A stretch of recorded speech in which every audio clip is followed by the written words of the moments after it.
Cuando Sí, tienes unas cifras, ¿no?, como la de 411 muertos ayer, que se dice pronto, 513 sumó el Ministerio de Sanidad el fin de semana. Estamos hablando de casi 1000 muertos en 3 días. Es una barbaridad. O sea, si pensamos en abril, estamos en cifras de abril del año pasado, cuando estábamos en un confinamiento domiciliario y estábamos todos con los pelos de punta en ese drama del arranque de la pandemia, porque no asumíamos esas cifras. Con lo cual es verdad que hombre, no es que nos estemos inmunizando, es que ya hemos asumido que esto es una crisis sanitaria y que lleva muchos muertos. Italia tiene más muertos que España ayer, Reino Unido tiene más muertos, han superado los 500 muertos, pero, hombre, el mensaje de Pedro Simón y del Gobierno de que como baja la incidencia puede ser que en los próximos días nos encontremos cifras parecidas, pero que puedan la semana que viene, ya con esos 7 días, temo hay una rebajar. relajación. Temo que si eso llega a la población se termine también relajando, como bueno, lo estamos conteniendo, pero es que las cifras de fallecidos están ahí. Claro, ¿qué pasa? ¿Que asumimos los 400 muertos porque la capacidad hospitalaria puede asumir los 400 muertos? Es una barbaridad. Hombre, parece que hay una doble vara de medir entre lo que se le exige, ¿no?, por protocolos a los ciudadanos y lo que hacen en algunos casos los políticos. Me estaba acordando de que Pablo Iglesias, por ejemplo, tampoco guardó cuarentena cuando Irene Montero, la ministra de Igualdad, tuvo un COVID muy largo, además duró semanas. Pero fíjate, yo en este caso creo que lo más reprochable en el dar ejemplo es la prueba del PCR, que sí que les afecta a los ciudadanos. En 48 horas se ha hecho una prueba de PCR habiendo estado en contacto con una persona de su equipo que ha dado positivo. A los ciudadanos no se les hace. Ella misma, la presidenta de la Comunidad de Madrid, eliminó ese protocolo en el que si un ciudadano ha estado en contacto con un positivo, no te hace la prueba del PCR en la pública y menos en un tiempo récord, ¿no? Yo creo que eso sí puede ser reprochable. Ha costado mucho que para lo que la sociedad es claramente abusos sexuales se refleje en la ley, que no era tan complejo, ¿no? En este caso dicen prospectiva, pero la policía, cuando localiza esos vídeos, va a la víctima, a la menor, y tiene que interponer denuncia. Si no hubiera interpuesto esa denuncia, no estaríamos donde estamos ahora y la mismo. policía habría cometido un delito, porque si descubres un delito y no lo investigas o lo denuncias, pues tan grave no estás como que hay unos ejerciendo tu vídeos tarea. evidentes de maltrato y de abuso, y que si no hubiera habido denuncia, esto no habría habido sentencia por unos abusos sexuales evidentísimos.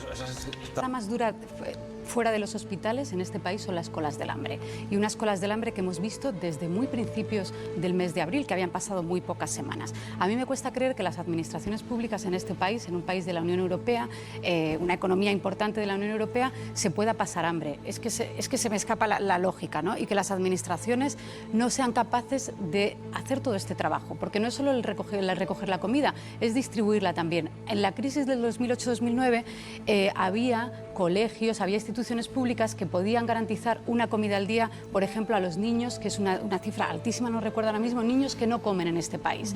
Ahora mismo se han quedado sin ni siquiera esa red asistencial, porque muchos no están yendo a clase.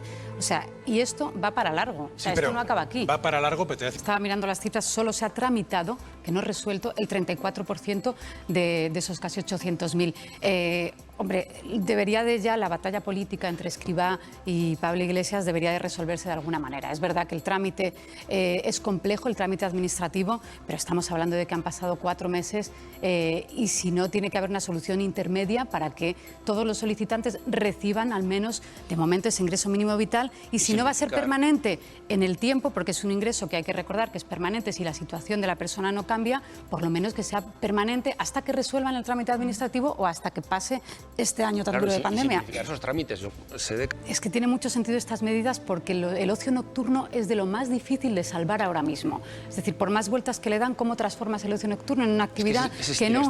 claro, es que el ocio nocturno es muy complicado, que no tiene nada que ver con los gimnasios, con lo cual todas las medidas deberían de ser bienvenidas, porque estamos hablando de hasta 200.000 trabajos vinculados al ocio nocturno, el 1,9%, no sabemos las cifras, las decimos todos los días, del PIB vinculado, y muchísimos, y un sector amplísimo en grandes ciudades como puede ser Madrid, como puede ser Sevilla, Granada, etcétera, etcétera. Entonces, cuantas más medidas pongan para que lleguen vivos de aquí a mayo, mejor. No van a sobrevivir todos, y es que ya vemos que están cerrando locales, que va a ser difícil que hablan, pero lo que decía Javier tiene todo el sentido.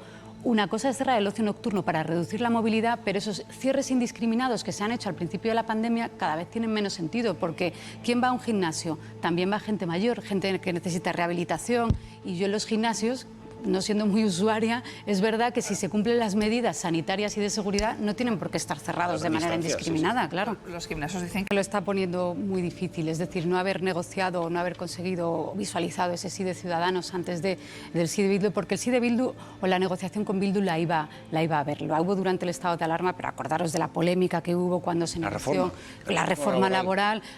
Durante esa reválida del estado de alarma, y es un portazo a Ciudadanos 100%, porque no se lo puede permitir ni internamente ni externamente, por más que esté Ciudadanos en ese terreno que todavía no se sabe si va hacia un lado o hacia otro, ¿no? Pero es verdad que esto complica mucho a Ciudadanos dar un sí, y tampoco está haciendo demasiadas señales Pedro Sánchez para abrir esa puerta a Ciudadanos, que veremos si le pasa factura o no en el futuro.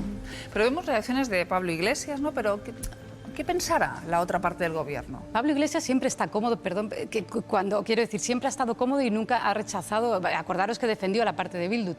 Ve gente todavía sin cinturón, o ese truco de cómo ponérselo por detrás, que alucinas en el siglo XXI, que yo alguna vez lo he visto en el coche y digo, pero no puede ser que estemos así, eso debería estar más que superado. El casco, un matiz, según he leído en el Ministerio del Interior, en la rueda de prensa de ayer, es ponérselo mal colocado. No sé cómo se puede poner uno mal un casco, pero debe de ser que a lo mejor o a lo mejor llevarlo sin abrochar. Exacto, sin abrochar. Hay gente que lo lleva sombrero, sobre todo claro, chavales jóvenes que se lo ponen hasta... Hubo una catalogación en el 2007 que hizo la Junta, pero era una catalogación muy abuela pluma, muy general. Pero fíjate que es verdad que tiene que aparecer en La Razón la información para que salten las alarmas, tanto del BNG, que lo denuncia, como de la Abogacía del Estado.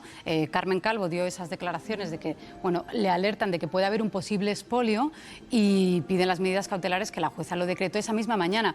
Pero había, sin darnos cuenta o sin darse cuenta, había ahí un vacío legal de la propia instrucción, en la que cuando hay la sentencia en la que se devuelve el Pazo de Meirás al Estado, no hay nada que hubiera hablado de los bienes. Claro, es que la sentencia habla del continente. Y hasta 3.200 ejemplares de la biblioteca de Emilia Pardo Bazán. Es que al mismo tiempo que la familia Franco recurre para tener una compensación económica, no demuestra ninguna buena fe durante el procedimiento, porque cualquier ciudadano ellos conocen la ley como todos nosotros. Cuando tienes un patrimonio tan ingente como el del Pazo de Meirás, podían haber hecho una pregunta a instancias de la Administración para resolver esto antes de que se tenga que frenar un posible expolio a través de medidas cautelares. Pues que si no lloviera ya sobre mojado en las últimas semanas, igual pues eso sorprende precisamente por eso. Decía el testigo que ha recogido el diario la pobreza del rey emérito. A esa pobreza del rey emérito hay que sumarle la investigación que hizo pública la Fiscalía General del Estado el viernes pasado sobre esos posibles 10 millones en Jersey, lo que ayer contaba el Confidencial sobre esos 7,9 millones de euros que habría movido después de 2014 en una cuenta en Suiza.